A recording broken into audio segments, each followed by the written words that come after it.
no vamos a hablar de las vacunas, solamente para hacerles recordar, porque ustedes van a tener una clase entera de esto, ¿ya? Hacerles recordar algunas cosas.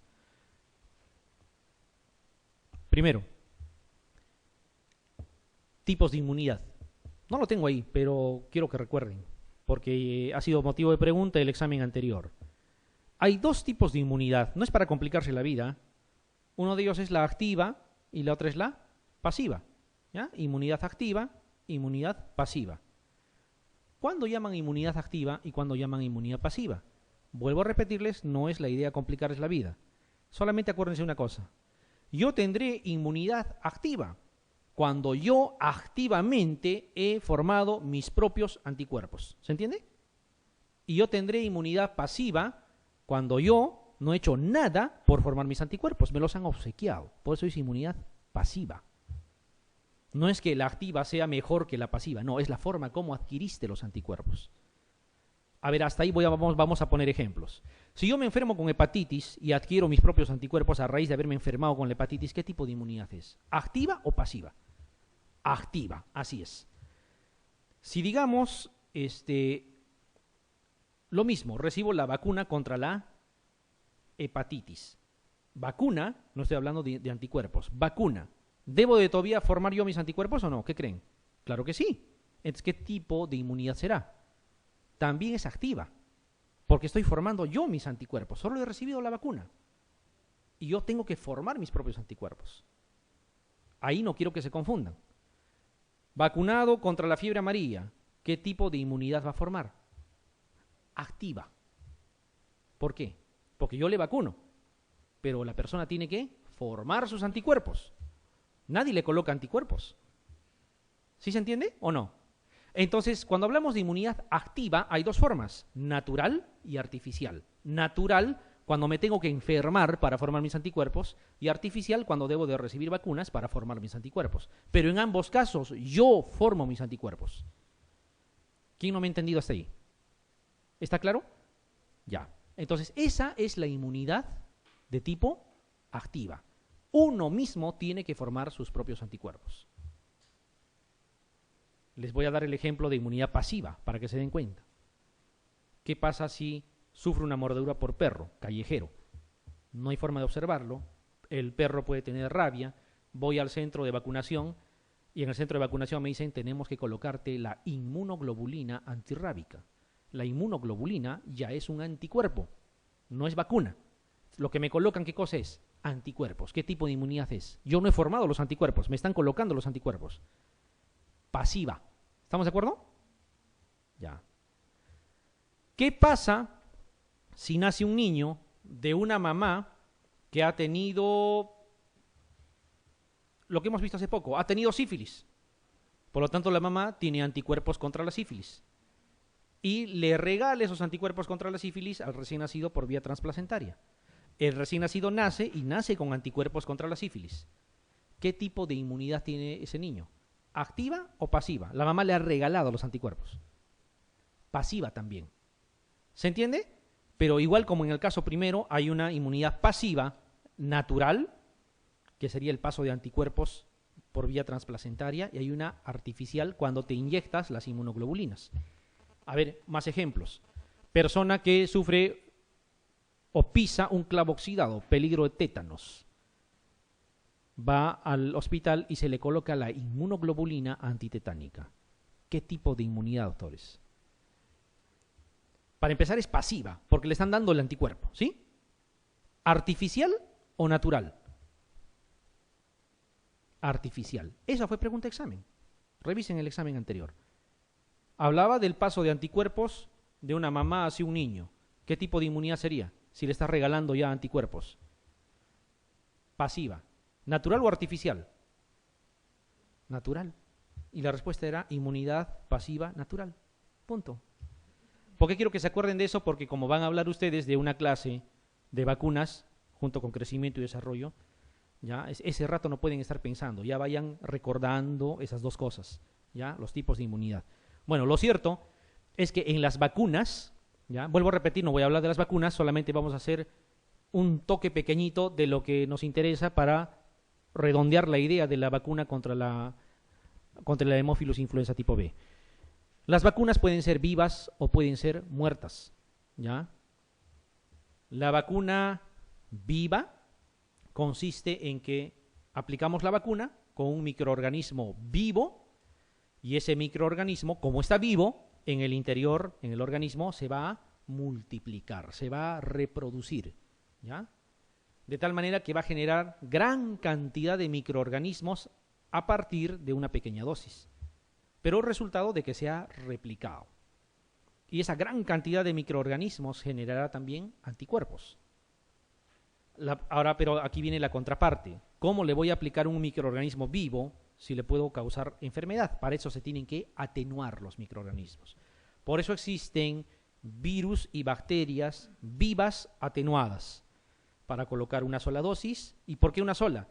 Porque como está vivo, se va a multiplicar en el interior del organismo y no va a ser necesario que le aplique segunda, tercera, cuarta dosis.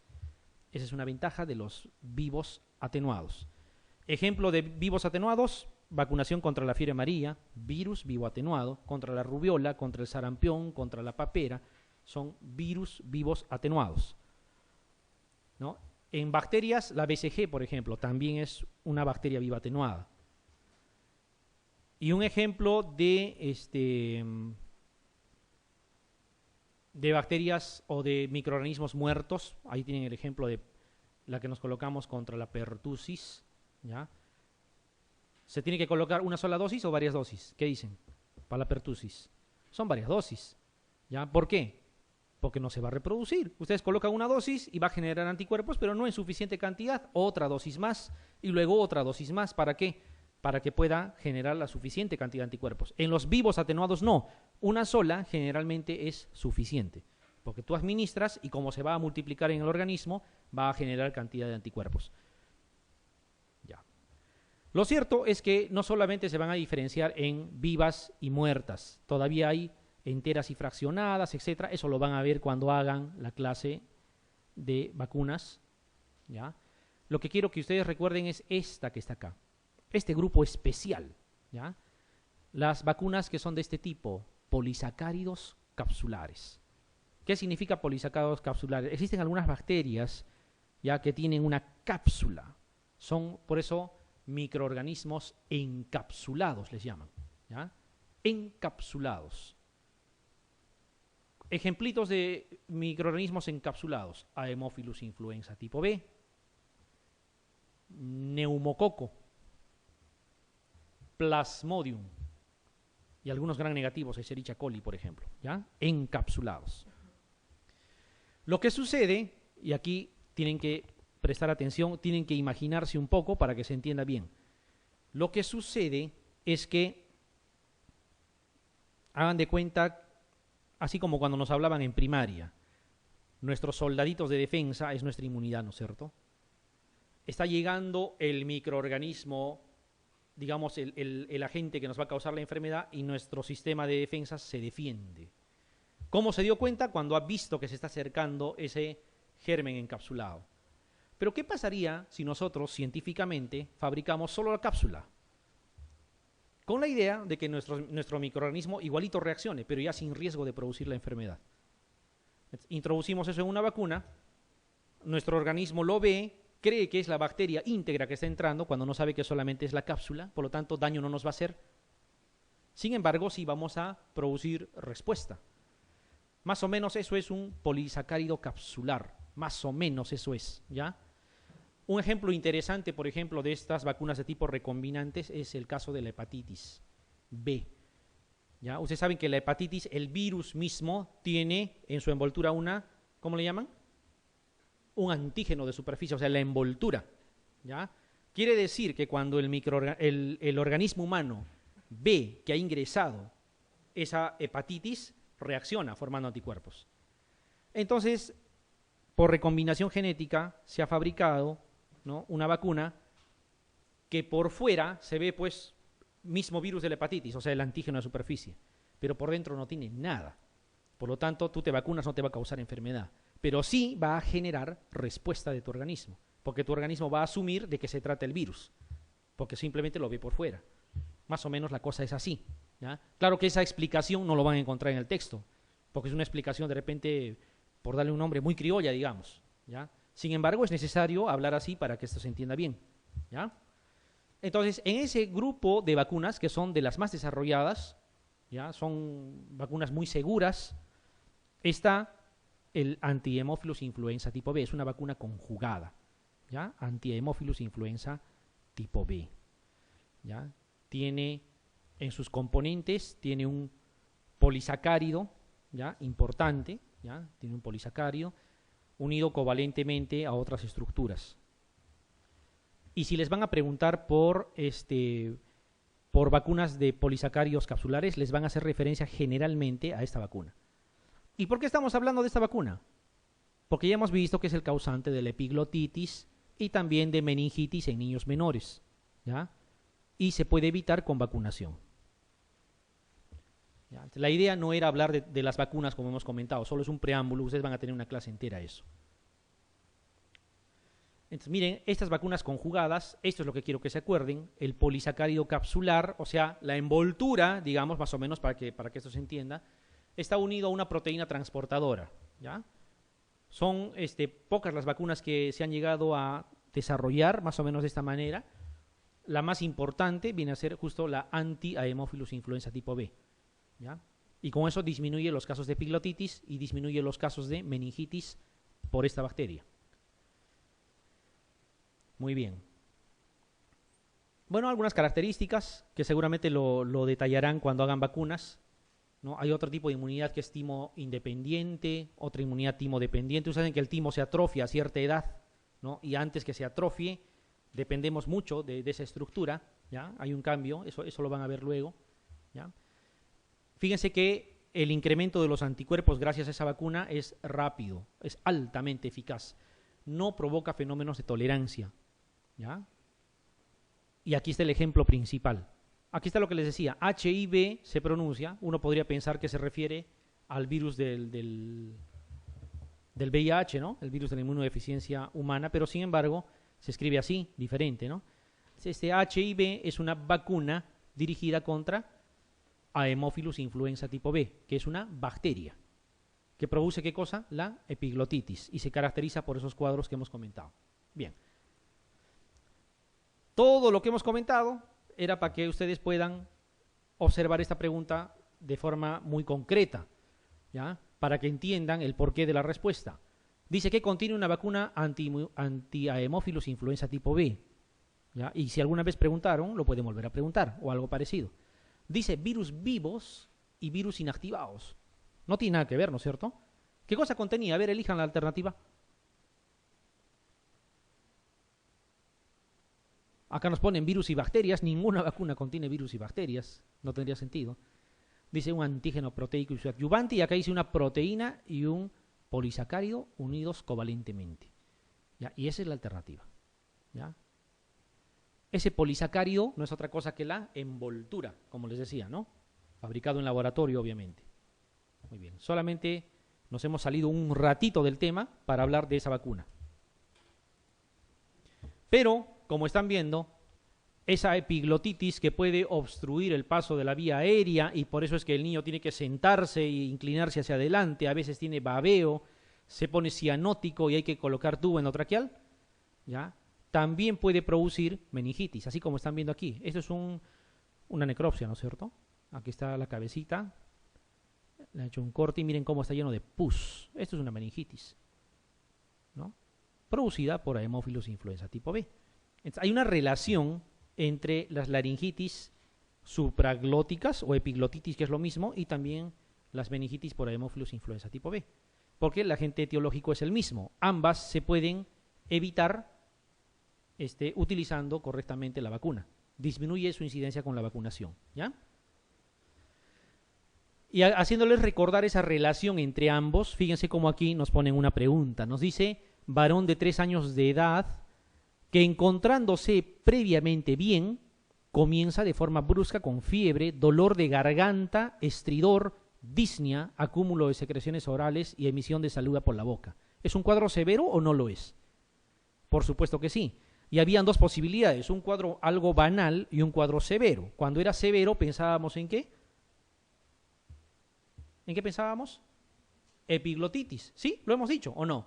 Porque el otro era el croup, ¿no? Que es viral y que no es tan problemático. Entonces, hasta aquí yo podría pensar, esto se trata de una epiglotitis. Y si estoy en el examen digo, y epiglotitis para mí es Haemophilus influenza tipo B. Muy bien. Luego dice, un hermano de 2 años, o sea, un hermano se supone de este niño, lleva 72 horas ingresado por una meningitis bacteriana. Ajá, ¿pudo haber contagio o no pudo haber? Claro que sí, y hemos dicho, uno se contagia por vía inhalatoria y puede desarrollar meningitis. El agente etiológico de ambos cuadros clínicos será con más probabilidad. Fíjense cómo es una pregunta interesante. ¿Qué cosa responderían ahí? Bueno, aquí no les han colocado tipo B todavía. Pero es lo mismo. ¿Qué van a elegir? ¿Qué alternativa? Así es. Haemophilus influenza, ¿no? Haemophilus influenza tipo B, que puede producir fácilmente la epiglotitis, como es en el primer caso, y el cuadro de meningitis. Todo esto se evita vacunando. Cuando les hablen del virus, les van a tener que decir virus de la influenza. Así les van a tener que comentar. Pero sí, como en este caso, Haemophilus influenza nada más, eso es bacteria. Sin ningún tipo de...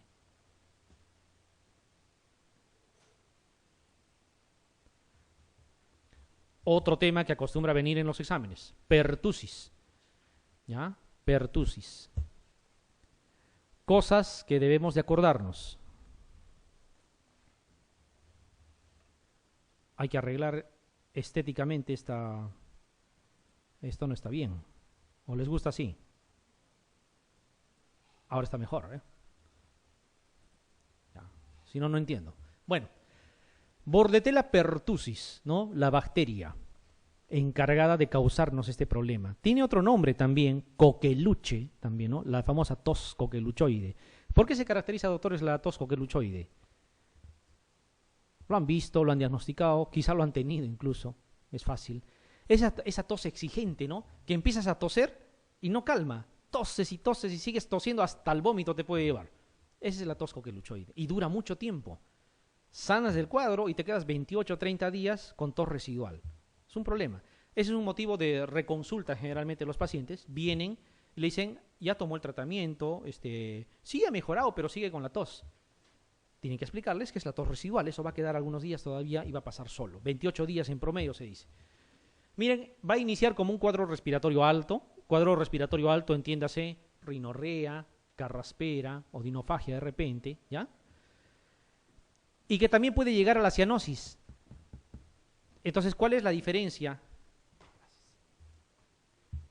¿Cuál es la diferencia, creen ustedes? Y aquí sí quiero que participen porque ni los voy a mirar, voy a escucharles nomás, así que no se preocupen.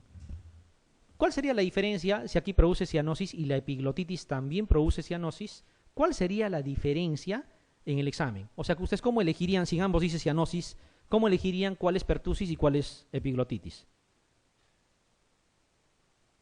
No les voy a mirar, no les estoy mirando, contesten nomás.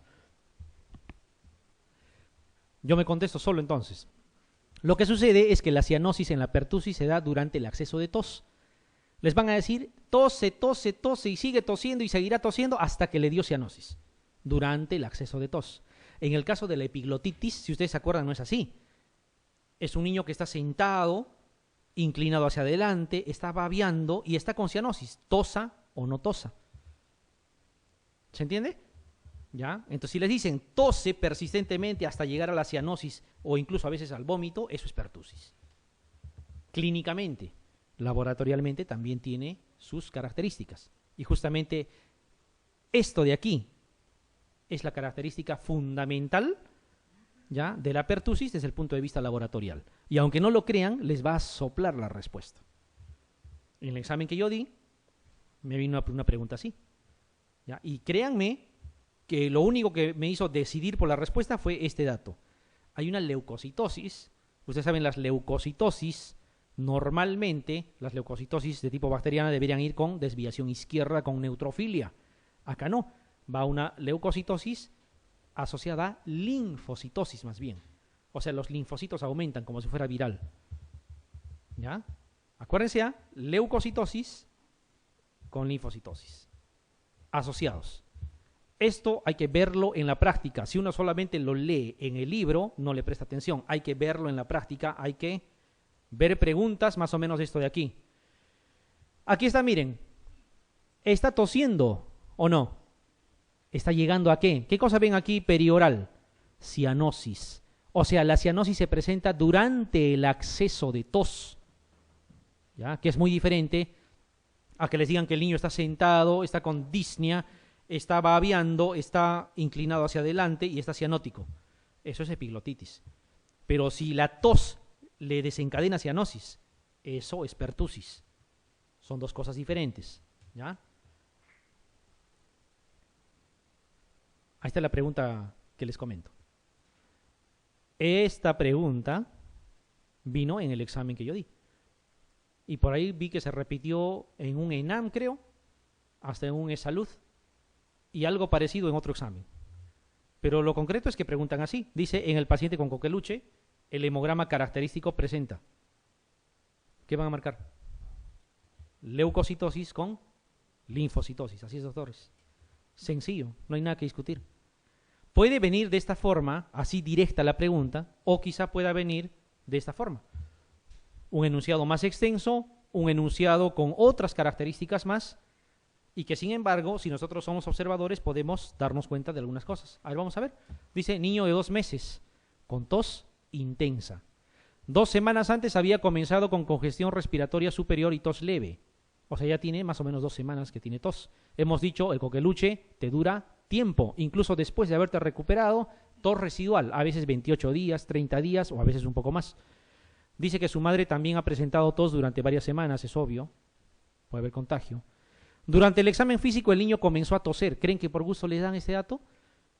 Dice que el niño comenzó a toser durante más de 30 segundos, con jadeo inspiratorio y cierto grado de cianosis. O sea, ¿qué significa? Que la cianosis se presentó ¿dónde? En el momento de la tos.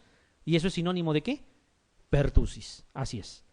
Sigamos leyendo. Dice, después de dejar de toser, el niño estaba agotado, con llanto débil.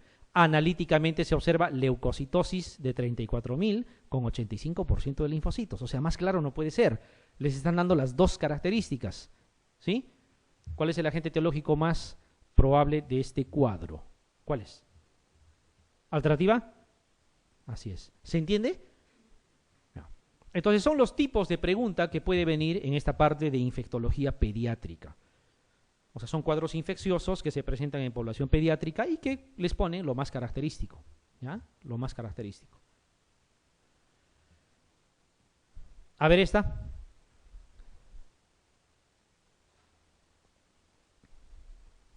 Acá nos dice, un grupo de escolares del nivel primario presentan desde hace 5 días crisis de tos persistente, ¿ya? Crisis de tos persistente. Algunos de ellos llegan a mostrar cianosis durante los accesos de tos. O sea, la cosa tiene que ser bien clara. El enunciado tiene que ser bien enmarcado, no tiene que llevar a confusión. ¿Qué patología les puede dar cianosis durante el acceso de tos? Pertusis, ¿no es cierto? Perfecto. Dice, el examen médico en el tópico de la escuela no se evidencia signos de afectación pulmonar en ninguno de ellos. Es obvio porque la afectación no está a nivel de los campos pulmonares. Señala el tratamiento más adecuado, dice, para este grupo de escolares. ¿Qué marcarían, doctores?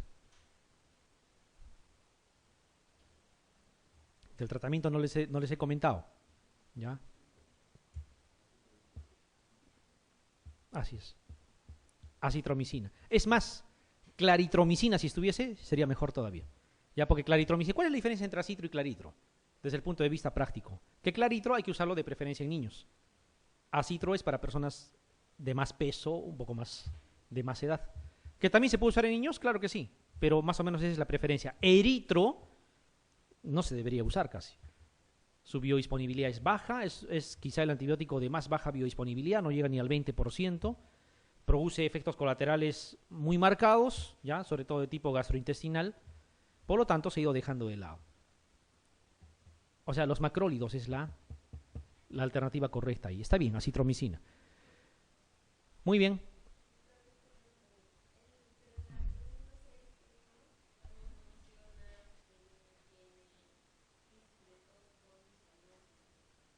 La pregunta número 6.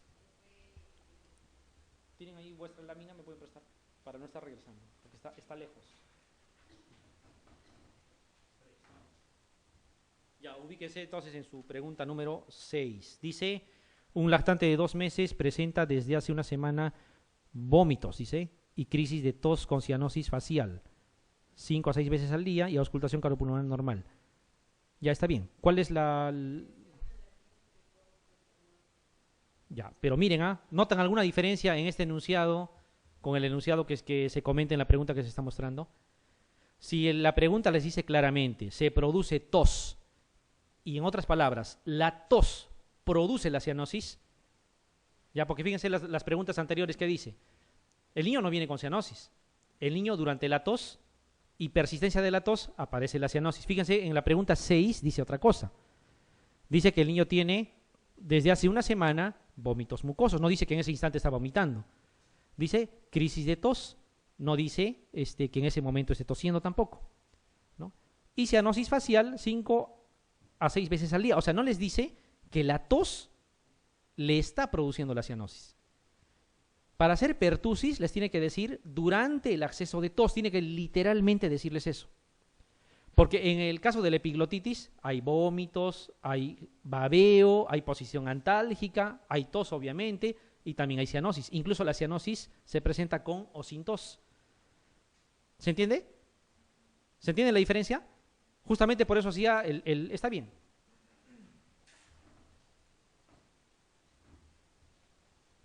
No está de más. Ya, desde acá. Miren,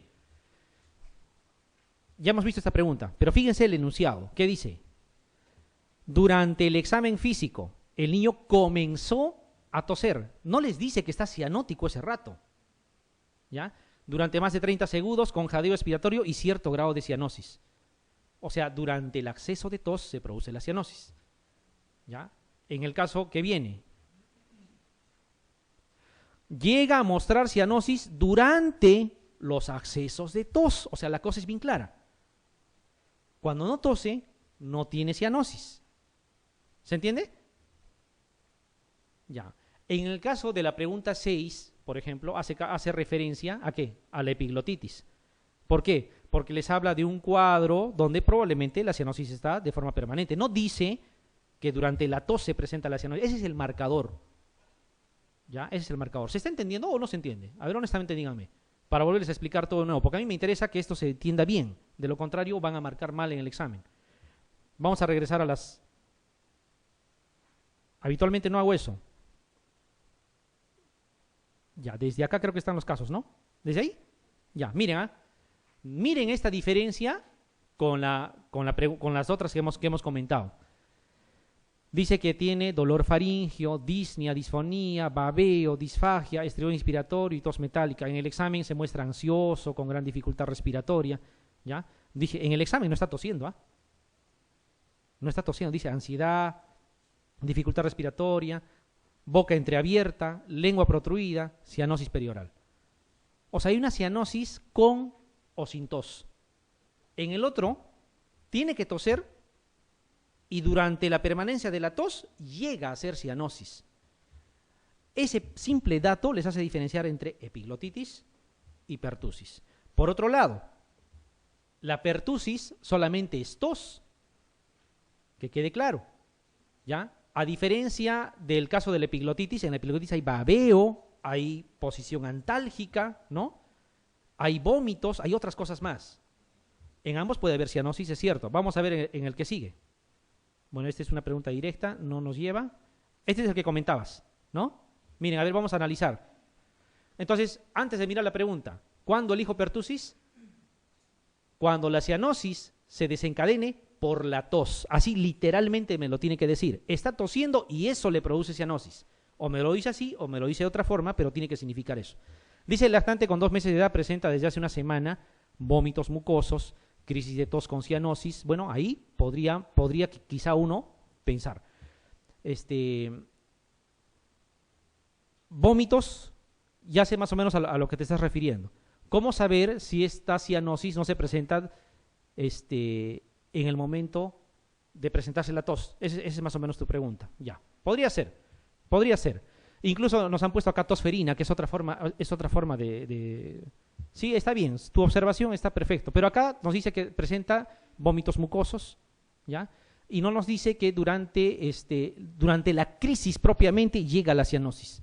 En las preguntas que sea de pertusis, donde pertusis sea la alternativa, les va a hablar literalmente que la cianosis se desencadena por la tos. No les va a hablar hay tos, hay cianosis, hay vómitos. ¿Ya? O sea, les tiene que indicar literalmente que la cianosis se presenta durante el acceso de tos, porque pasa la tos y el niño ya no está cianótico, se recupera. En el caso de la epiglotitis es diferente. En el caso de la epiglotitis, tenga o no tenga tos, puede presentar cianosis, porque lo que está haciendo está obstruyendo el paso de la vía aérea. Por lo tanto, no hay un buen recambio oxigenatorio y está acumulando, no está haciendo una buena hematosis porque obviamente no está entrando el aire suficiente. ¿Ya? Por eso empieza a acumular oximoglobina y empieza a hacerse cianótico. No necesita toser. ¿Ya? No necesita toser. Está bien la observación, pero quiero que se den cuenta. ¿Se entiende? ¿Está claro? Ya. Entonces, solo como recomendación final, piensen en pertusis cuando les diga literalmente que la tos ha producido la cianosis. ¿Ya? Puede ser de repente que les diga como anamnesis. La madre refiere que durante los accesos de tos el niño se torna cianótico. También tendría validez. Pero está bien la observación. Bueno, hay que correr ahora. ¿Dónde estábamos? Esto ya vimos. Esto también, ¿no? Ya, listo, muy bien. Sepsis neonatal. Quizá lo han visto en neonatología, no estoy seguro. Ya vamos a enfocar única y exclusivamente la parte infecciosa, que es lo que tenemos que ver. Sepsis neonatal. Muy bien. Antes, en un adulto, ¿cómo hacen el diagnóstico de sepsis, doctores? Fue la primera clase de infecto. Es clínico, ¿no es cierto? Yo lo veo con fiebre, o sea, con síndrome de respuesta inflamatoria sistémica. Yo veo a un adulto con fiebre, con taquicardia, con taquipnia, y si está infectado, digo, está haciendo sepsis, ¿no? Por lo tanto, en el adulto no puede existir descartar sepsis, porque la sepsis se evidencia. En el caso del neonato sí puede haber el término descartar sepsis, ¿ya? Porque no se utiliza, no extrapolen eso, o sea, no es que el niño esté taquicárdico, está con fiebre, no, eso no sirve para sepsis neonatal, ¿ya? En sepsis neonatal la cosa es diferente, ¿ya? El diagnóstico al menos es diferente, y de eso vamos a hablar. Lo cierto es que va a existir lo que están viendo aquí, una sepsis precoz, que es durante la primera semana de vida. O sea, si el niño nace y se pone mal y está infectado durante la primera semana de vida, decimos que es una sepsis neonatal precoz. Habrá una sepsis tardía, que puede ser todavía de dos tipos, como están viendo aquí. Una es no nosocomial, o sea que no tiene que ver nada con las bacterias del hospital, y la otra será la sepsis nosocomial. ¿Ya? Vamos a hablar primero de la sepsis precoz, y quiero que un poquito se ubiquen. La sepsis precoz, para empezar, se puede dar en niños que tienen factores de riesgo para hacer sepsis. Rotura prematura de membranas, rotura prolongada, peor todavía, ¿ya? Y si la mamá está o no colonizada por estreptococo del grupo B. Lo cierto es que el canal vaginal es posible que ustedes encuentren ¿qué cosa? ¿Cuál es el principal agente causal de infecciones urinarias? Vayamos a razonarlo así. Escherichia coli, por supuesto. Entonces, E. coli es uno de los posibles causantes de sepsis neonatal. Eso es uno.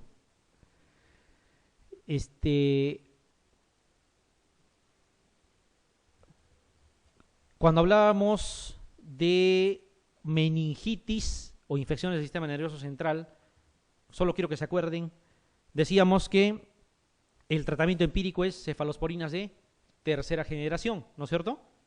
Y ustedes agregaban o no ampicilina dependiendo si tenían ciertas características en el paciente. Una de ellas era que esté en las edades extremas de la vida, o es muy anciano o es un recién nacido. ¿Para cubrir qué cosa? Listeria monocitógenes. Ya, justamente aquí ratificamos lo que es ese comentario. Fíjense, Escherichia coli, Listeria monocytogenes, ya, está presente.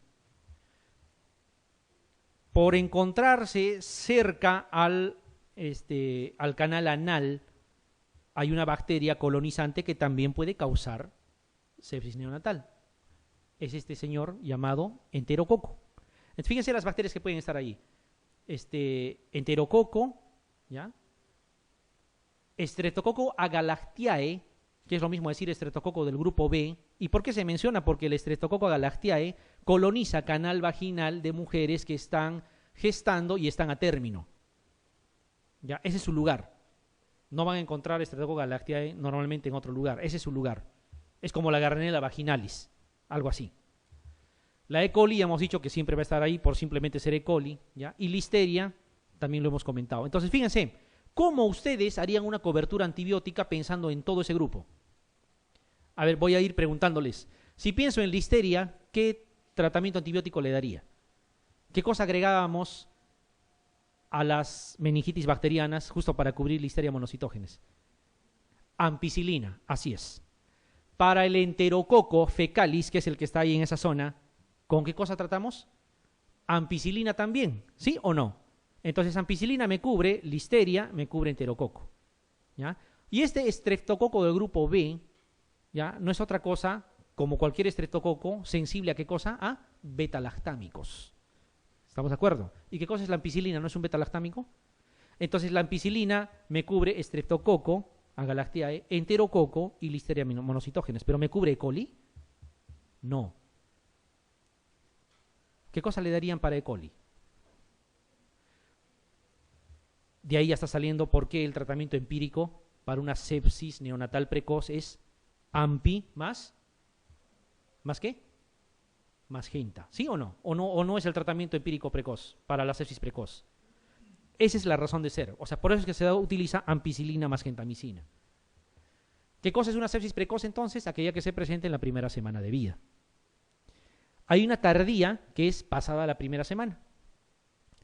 En esta tardía, todavía van a estar presentes el Streptococo agalactiae y la E. coli.